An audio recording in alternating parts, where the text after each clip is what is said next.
आपको 200 साल पहले गांधी दिखता है, 400 साल पहले औरंगजेब दिखता है कि गलत हुआ था, लेकिन आज जो गलत हो रहा है वो नहीं दिखता है। आज बोलो पाकिस्तान कब्जा कर ले, है मौका, आज भी दिख रहा है मौका, तो मिला था, ढापा बोल के चला। बिहार में चुनाव, एक और बिहारी पूछेगा मोदी जी ढापा बोल के आगे, और आज की जनरेशन गांधी पे सवाल उठाती है। रतन टाटा से लाख अमीर हैं अंबानी अडानी, लेकिन आज भी किसी से पूछिएगा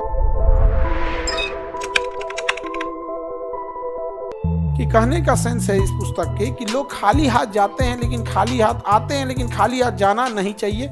हम खाली हाथ तभी जाएंगे जब स्वयं के लिए काम करें, अपने लिए काम करें। लेकिन अगर हम जन कल्याण के लिए करेंगे तो हमारे न रहने के बाद भी जीवन हमारा जीता रहेगा।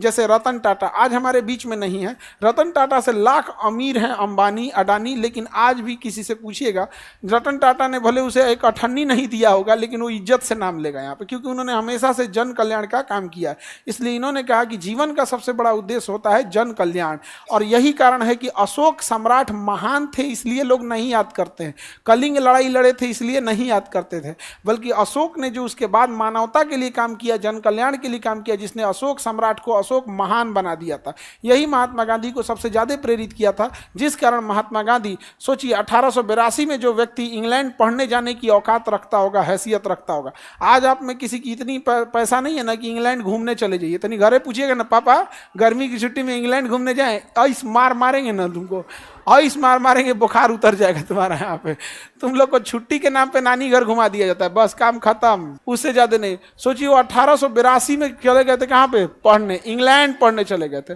आज हम लोग की हिम्मत है पढ़ने के लिए, यहाँ किसी को दिल्ली या पटना पढ़ाना रहता है ना तो हालत खराब हो जाता है। उस समय वो इंग्लैंड पढ़ने गए थे, वकालत करने के लिए आए, और इतने बड़े वकील थे कि अफ्रीका से बुलावट आया कि आप हमारे लिए केस लड़िए, और अफ्रीका का केस जीत लिए और ब्रिटिश सरकार का संविधान संशोधन वापस करा दिए। फिर गांधी जी वापस यहाँ पे भारत में आए थे, तो उन्होंने देखा कि हमको जितना धन दौलत पैसा सब त्याग दिया, इतना बड़ा व्यक्ति जो इंग्लैंड पढ़ने गया हो, जिसका वकालत का फीस इतना ज्यादा हुआ हो, आधी धोती पहन के पूरी जिंदगी बिता दिया, जब देश की आजादी की लड़ाई जीत गए तो महात्मा गांधी वो व्यक्ति था जिसने कहा था कि कांग्रेस जैसे संगठन को अब समाप्त कर देना चाहिए, क्योंकि कांग्रेस आजादी की लड़ाई का श्रेय अपने चुनाव में न ले ले, इसलिए इसे खत्म कर देना चाहिए। आजादी का जश्न जब लोग लाल किला पे मना रहे थे, दिल्ली में लोग फोटो खिंचवा रहे थे, उस समय महात्मा गांधी बंगाल में हुए दंगे को छुड़वा रहे थे, और एक घर जिसमें लोग दंगाइयों ने आग लगा दिया था, उसी घर में जिसकी चौखट वगैरह सब टूट गई थी, लोगों के अंदर डर का माहौल था, उसी जले हुए घर के अंदर जमीन पर बिस्तर बिछा के महात्मा गांधी